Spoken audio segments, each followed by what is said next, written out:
دوستو، یہ ایک کہانی چھوٹے سے گاؤں کی ہے جو ہمیں ایک بہت بڑا سبق سکھاتی ہے۔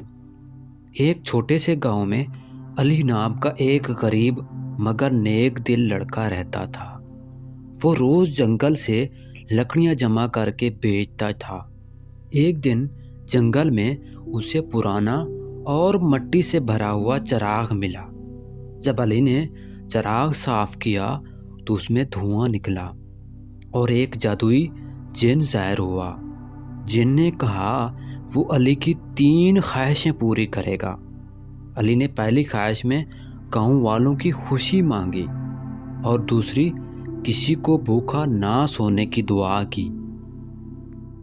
تیسری خواہش میں علی نے عقل اور سمجھ مانگی تاکہ وہ خود سب کی مدد کر سکیں۔